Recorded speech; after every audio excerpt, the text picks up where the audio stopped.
Fajar Asyura, ketika Abbas berdiri di antara sungai Eufrat dan anak-anak yang kehausan. Malam Tasu'a telah berlalu, malam yang bagi sebagian manusia mungkin terasa seperti satu malam biasa, hanya waktu untuk tidur. Tapi bagi penghuni kemah Husain di Karbala, malam itu adalah malam perpisahan.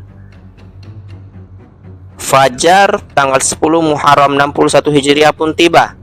Hari yang kelak dikenal satu nama yang membuat jutaan manusia menundukkan kepala setiap tahunnya. Hari Asyura. Ada satu hal yang menarik dari riwayat Karbala kebanyakan. Pagi itu tak langsung dimulai dengan benturan pedang. Ada doa, percakapan, seruan-seruan terakhir. Ada upaya untuk mengingatkan pasukan di hadapan mereka tentang siapa yang akan mereka hadapi ini. Husain berdiri di depan mereka. Ia berbicara kepada orang-orang Kufah yang ada. Dalam berbagai sumber sejarah, masuk riwayat Abu Mikhnaf dan dikutip oleh At-Tabari, terdapat khutbah-khutbah Husain yang mengingatkan tentang kedudukannya sebagai cucu Nabi Shallallahu Alaihi Wasallam dan mempertanyakan mengapa darahnya hendak ditumpahkan.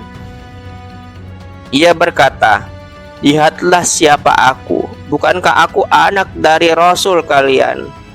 Namun sejarah kadang memiliki bagian yang paling menyakitkan.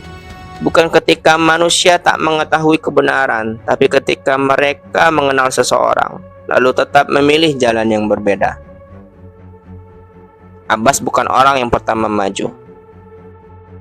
Ada satu kesalahpahaman yang sering muncul dalam kisah populer Karbala. Banyak orang membayangkan Abbas sebagai seorang pejuang yang sejak awal peperangan berlari ke medan perang untuk mencari kematian. Namun sejumlah riwayat justru menggambarkan bahwa Abbas tetap berada dekat kemah Al-Husain. Tugasnya bukan hanya bertempur, ia adalah pembawa panji. Dalam tradisi perang Arab masa itu, panji bukan sekedar kain yang berkibar. Ia adalah simbol keberadaan pasukan. Selama panji masih berdiri, semangat pasukan masih hidup.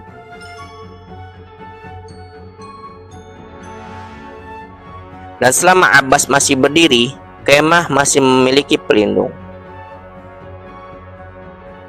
Matahari mulai naik. Pertempuran berlangsung. Satu demi satu sahabat Husain gugur. Nama-nama yang semalam berjanji perlahan meninggalkannya. Bukan lari, tapi mati. Kini membuktikan kata-kata mereka. Mereka Muslim bin Aus saja. Mereka Zuhair bin Qain, Habib bin Muzahir. Mereka bukan lagi sekedar nama dalam kitab sejarah. Mereka yang pada malam Tasu'a diberi kesempatan untuk hidup, memilih tetap tinggal. Sementara itu dari dalam kemah, suara paling menyakitkan terdengar. Bukan suara pedang, tapi suara seorang anak yang meminta, "Al-Attash, Al-Attash." Haus. Catatan sejarah yang jujur, riwayat tentang penderitaan dahaga anak-anak Husain sangat kuat dalam tradisi Maktal. Tapi terutama dalam literatur Syiah, sumber-sumber sejarah Sunni klasik juga mencatat adanya pembatasan akses terhadap air. Meskipun detail percakapan dan ungkapan anak-anak sering berasal dari tradisi naratif yang berkembang kemudian. Tetapi satu hal yang memiliki landasan sejarah yang kuat, krisis air di Karbala yang sebenarnya sangat dekat dari sungai Eufrat adalah bagian terpenting dari tragedi tersebut. Perjalanan terakhir Abbas menuju sungai. Dan kemudian datanglah saat yang akan mengubah nama Abbas selamanya. Dalam riwayat Karbala, anak-anak dan keluarga Husain meminta air. Mereka memandang kepada seorang yang selama beberapa hari terakhir menjadi pelindung mereka, Abbas. Ia meminta izin kepada Husain. Sebagian riwayat menggambarkan bahwa awalnya Husain enggan melepaskannya. Bukan karena ia ragukan keberanian Abbas, tapi karena ia tahu siapa Abbas. Ia bukan hanya saudara. Ia adalah tiang terakhir yang membuat kemah tetap berdiri dengan rasa aman. Namun Abbas tetap berangkat dengan membawa bendera panjinya, dengan membawa tempat air yang tak banyak, dan dengan membawa sebuah beban yang jauh lebih berat dari pedang. Bayangkan seorang lelaki menuju sungai bukan karena ia yang haus, bukan untuk kabur, tapi karena ada anak-anak yang menunggu setetes air. Dalam tradisi Syiah, ada kisah yang sangat terkenal.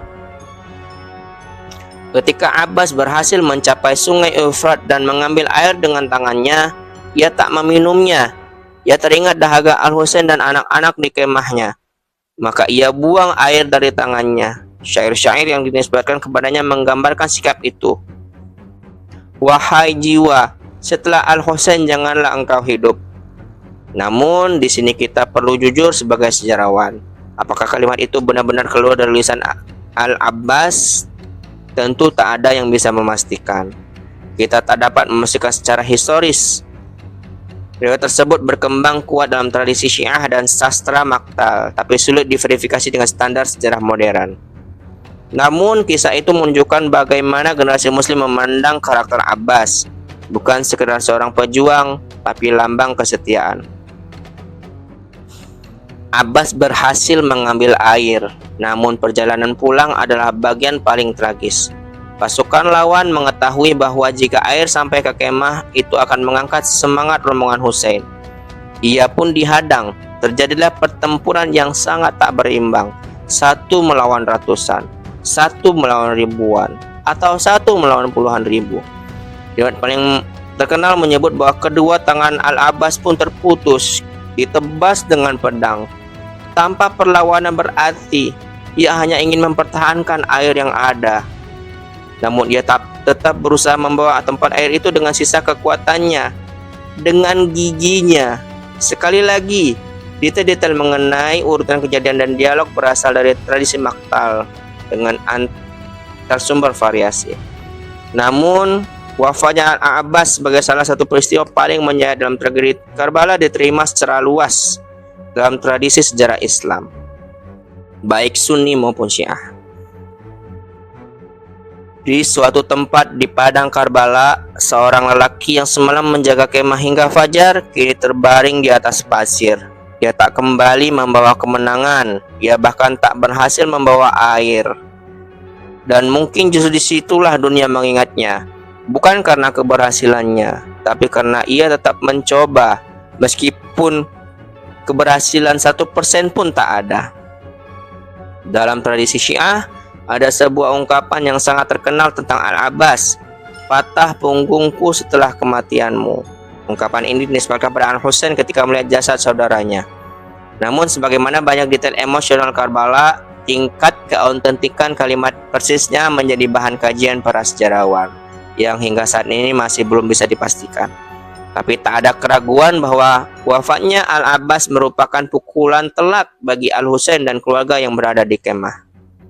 Tak bisa ada yang membantah hal ini. Dan setelah Abbas jatuh, Husain mengetahui bahwa ia telah kehilangan bukan hanya seorang saudara, ia kehilangan penjaga terakhir kemah. Namun tragedi Karbala belum usai. Masih ada seorang ayah yang harus melihat anak-anaknya.